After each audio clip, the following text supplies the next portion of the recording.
I'd like to begin with a beautiful poem that Shaykh Fadhlalla added to his new upcoming book. And it says, if you want to be free of self, haunt the Tavern of Love. In this sanctuary, egoism is heresy.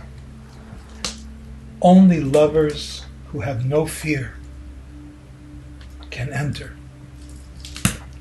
Only here the bird of breath can nest and rest in the palm of the beloved's hand.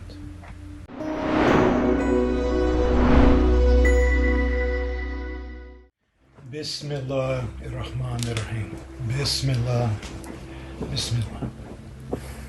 We evoke and acknowledge that we've come from the One, the Absolute, unknowable, but yet there, constant in our hearts.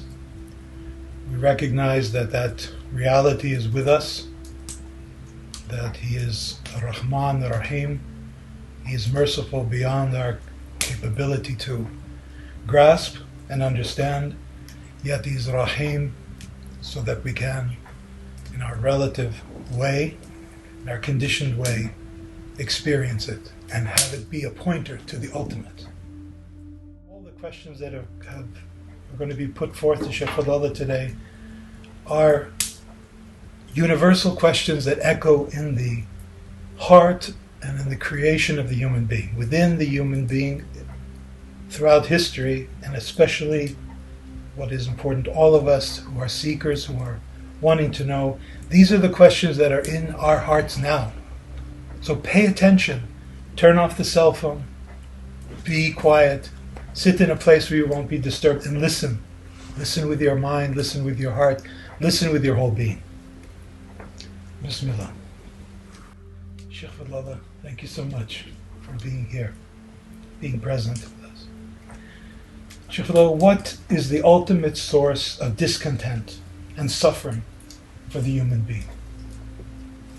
It's a divine gift.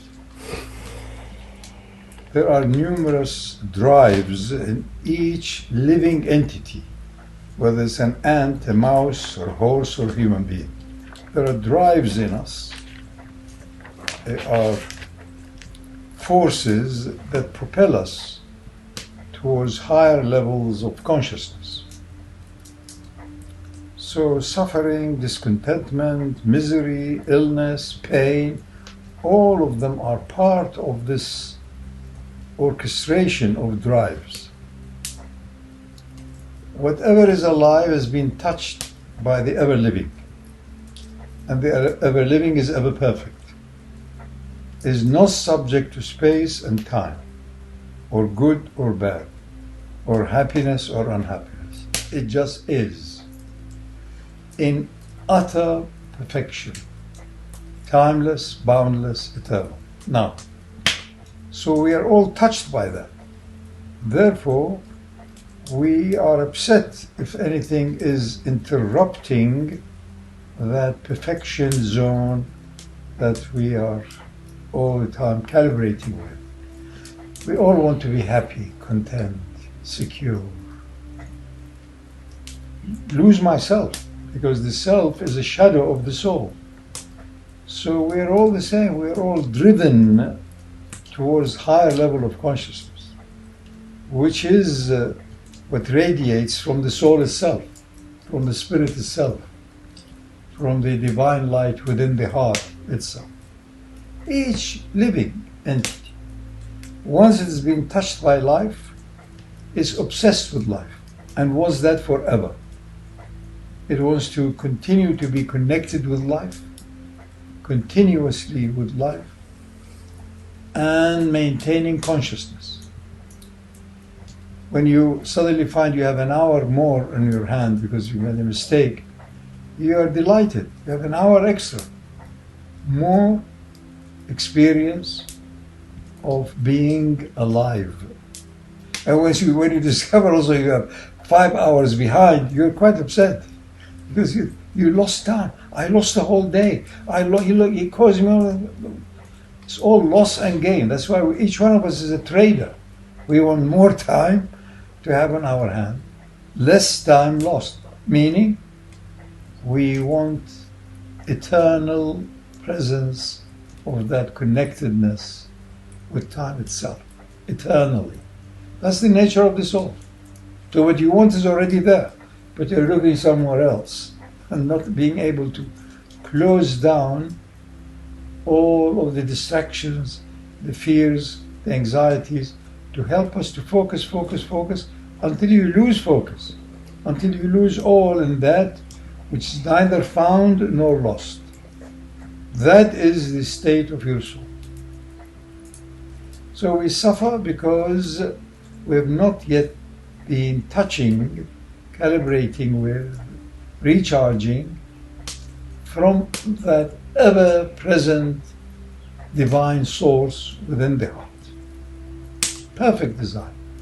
We're driven by effort, by hope, by fears, by weeping, by laughing, by whatever.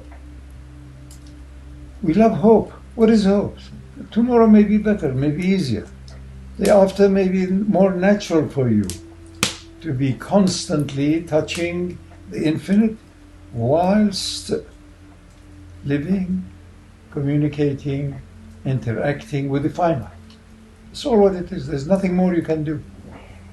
Nothing more you can do other than being in balance between the eternal nature of your own soul and the ever-changing, the nature of yourself and the world in which we are living in, which is almost like a second womb, confinement within space and time.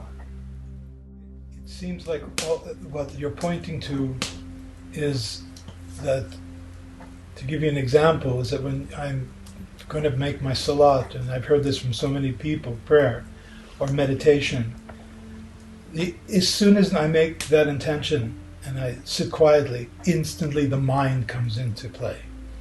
Every little thing, from maybe what you did in the morning, what you're projecting to do in the future that day, maybe a week later, maybe a circumstance that happened with your family, whatever it is, it seems to come in and almost intentionally disrupt that attempt at silence. So what is the nature and role of the mind toward our understanding and awakening?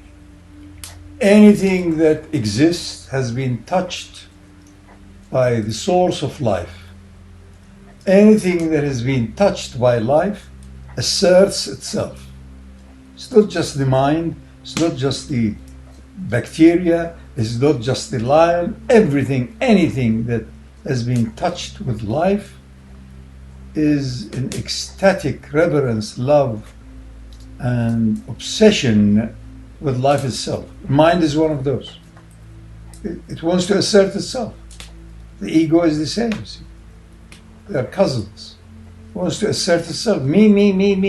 And if you ignore me, I'm going to cause havoc.